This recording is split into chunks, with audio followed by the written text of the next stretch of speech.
America has a housing affordability crisis. While this may seem like a new problem, it is as old as the New York City tenements of the 1800s. The federal government sought to address this issue with the 1986 introduction of the Low-Income Housing Tax Credit Program, known as LowTech. This program has been credited with the production of more than 3 million affordable housing units.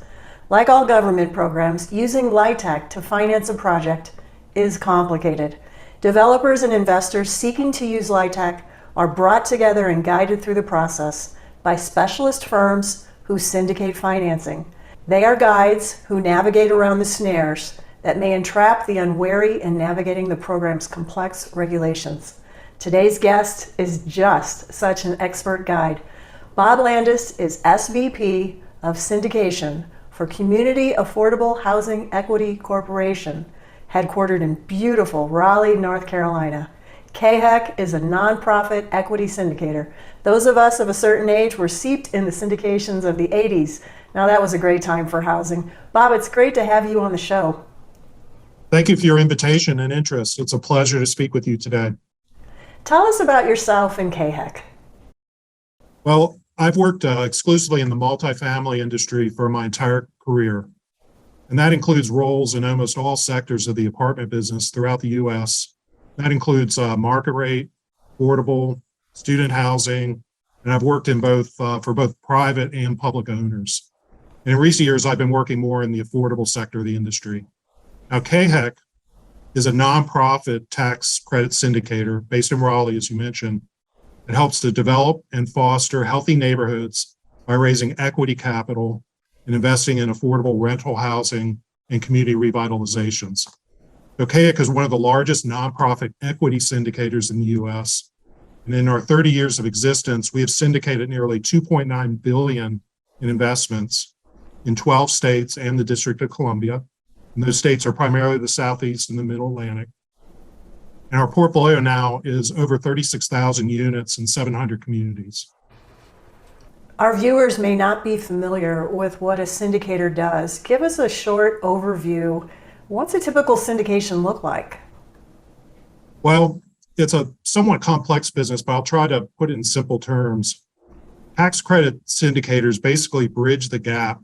They're in between investors who seek tax credits and developers who hold the tax credits but want equity financing for their projects. So investors typically in this sector are banks, and they will typically invest in a CAHEC-sponsored investment fund, which provides them with the tax credits that they can use against their federal corporate income tax bill. A typical syndication involves federal tax credits that are allocated to the states on a formula based on population, and the State Housing Finance Agency awards these credits to developers of affordable rental properties in a competitive process. So after the credits are awarded, the developer will negotiate a sale of the credits to a syndicator in exchange for equity funding to help build or renovate a project. And the syndicator typically puts together an investment fund that contains a number of projects, 10, 15, or 20 projects, and they seek investment in the fund in exchange for the credits and other investment benefits, and then that flows up to the investors that buy into that fund. That's really it in a very simple way. Great explanation. LowTech comes in two flavors, 4% credit and 9% credit. What is the difference, and what situations would you use one over the other? Well, the big difference between the two types of credits is the fact that the 9% credit generates about 70% of the equity investment in a typical project, and 4% credits only generate about 30% of the equity that's needed. So both credits are used for rehab and for new construction deals, but the 4% involves tax-exempt bonds. As a result, is a much more complex financial transaction. The 9% typically does not have any other federal subsidies.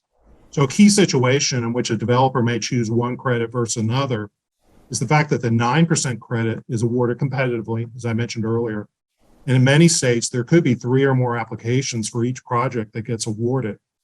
So therefore, as a developer, you can spend years putting a deal together, and if you don't get an award, you have a lot of dollars invested without getting a return. So there's risk there, a lot of risk.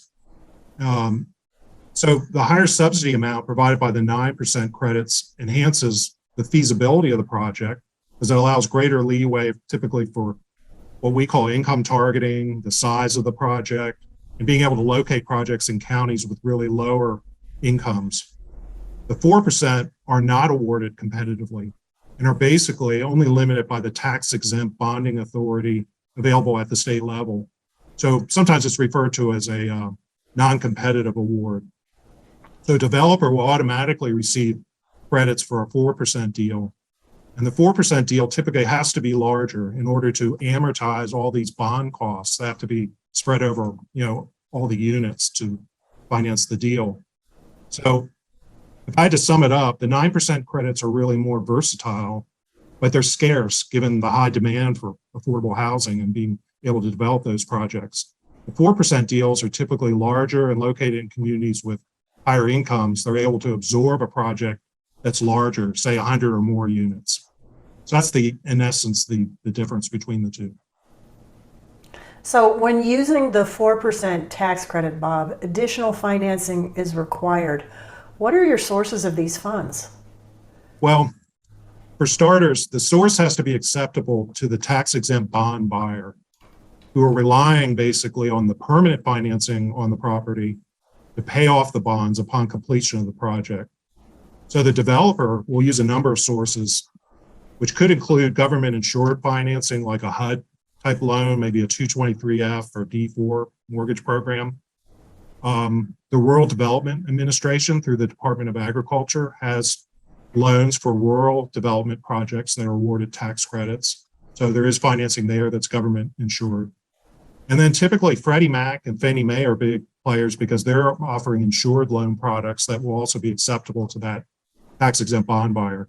So developers like, particularly those last two, Freddie and Fannie, they like those products because of the long amortization periods on the mortgages. They're typically 35 years or even longer than that. CAHEC has a small number of non-LowTech properties. Under what conditions do you get involved in those deals?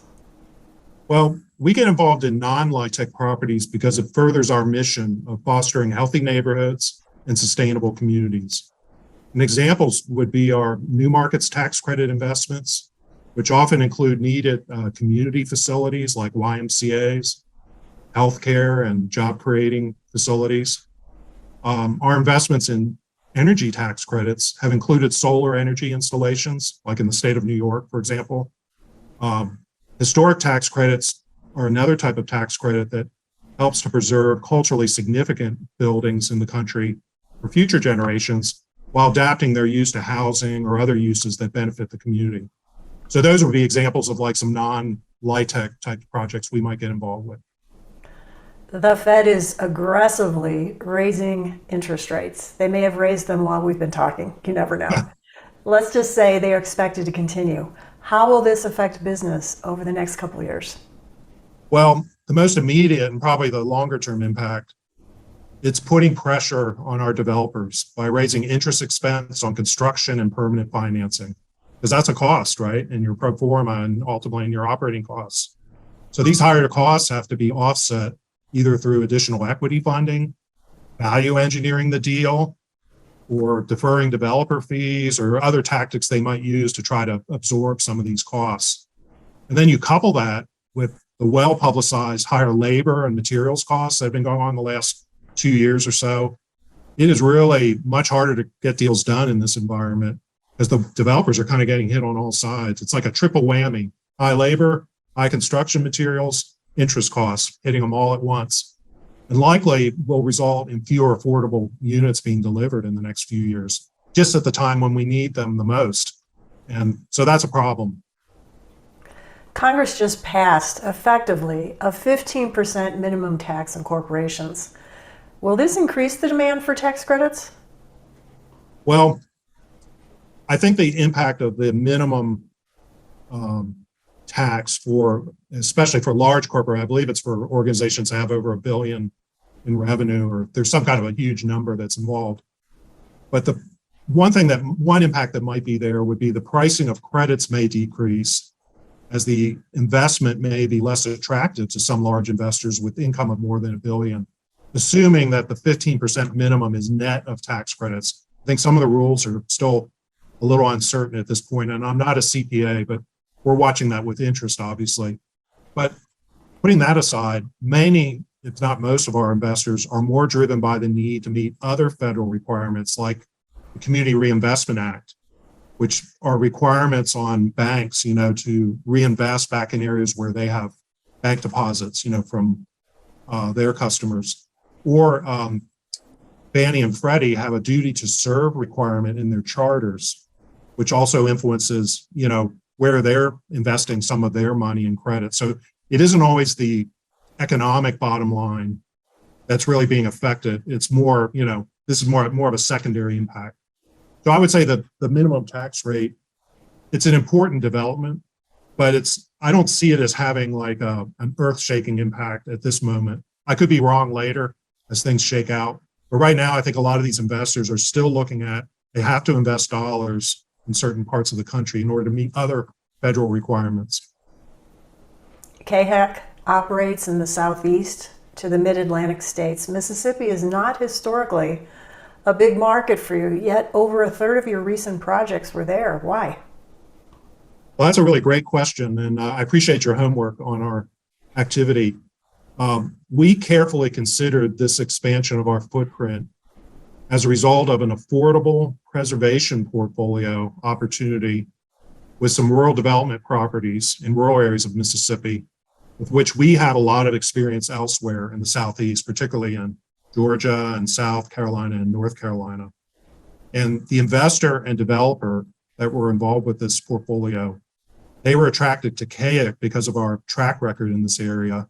And all the deals were substantially renovated to continue providing quality, affordable housing in rural areas of the state. So we, in essence, were brought a deal because of our experience in doing exactly that kind of portfolio. So that's why we expanded. We decided it was a deal worth doing. Bob, thank you for providing clarity and for blazing a path forward for housing providers. Great show. Thank you very much. And appreciate your interest in this sector, which doesn't often get the publicity that some others do. There's hope. With folks like Bob and CAHEC leading the way, we may someday see the light at the end of the affordability tunnel. Having the right guide may be the key to a successful outcome for all parties, investors, developers, and residents. Thank you for joining us. I'm Linda Hoffman. Look for our next exciting episode of NAHB Power Hitters.